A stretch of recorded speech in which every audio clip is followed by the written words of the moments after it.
Biasanya, jambatan dibina untuk tujuan menghubungkan dua tempat berasingan yang sukar dilalui menggunakan jalan biasa. Pelbagai jenis jambatan zaman moden yang telah dibina seperti jambatan jalan raya yang boleh dilalui kenderaan, jambatan kereta api dan berbagai jenis lagi. Namun, sejarah membuktikan jambatan telah digunakan untuk sekian lamanya.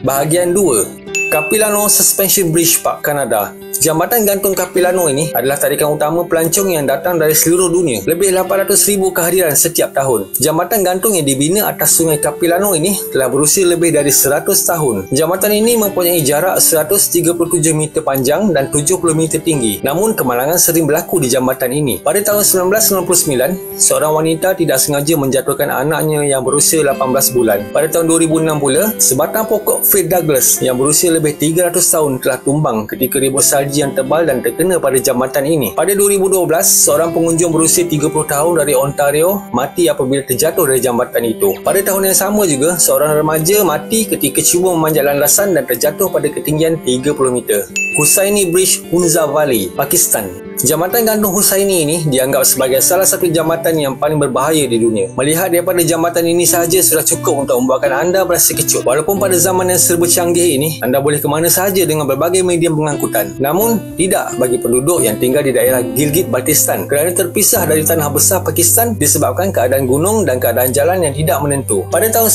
1978, lebuh raya Karakoram telah siap dibina untuk menghubungkan daerah itu. Namun, bagi kawasan yang jauh di pedalaman, keadaannya sukar seperti 100 tahun yang lalu. Hanya setelah terbinanya jambatan gantung Hussaini ini, barulah penduduk pendalaman dapat berhubung dengan kawasan yang lebih maju. Selbit Bridge, Switzerland. Jambatan Selbit kini merupakan jambatan gantung kedua tertinggi di Eropah, iaitu 2,981 meter di aras paras laut. Sebelum tahun 1948, kawasan ini tidak boleh diakses oleh manusia. Jambatan sepanjang 90 meter ini dibina untuk menyeberangi kawasan pendakian antara Vorarlberg dan Selbit. Jambatan yang dikenali oleh penduduk tempatan sebagai Selbit Brug siap dibina pada tahun 2008 dan dibuka untuk laluan umum pada tahun berikutnya. Sebahagian jambatan ini masih lagi terdedah dan agak berbahaya. Jadi kebanyakan orang akan membawa peralatan keselamatan tambahan untuk menyeberangi jambatan ini. Titlis Cliff Walk, Switzerland. Jambatan Titlis Cliff Walk ini merupakan jambatan gantung paling tinggi di Eropah dengan ketinggian 3,041 meter dari paras laut. Jambatan pejalan kaki ini terletak di tebing gunung Titlis di kawasan pergunungan Alps di Switzerland. Walaupun hanya 93 meter panjang, namun jambatan ini agak berbahaya dan boleh memberikan rasa takut kepada sesiapa yang menyeberanginya. Jambatan Titlis Cliff Walk ini adalah suatu perkara wajib yang anda perlu kunjungi. Dari jambatan ini, anda dapat melihat pemandangan indah gunung yang dipenuhi salji.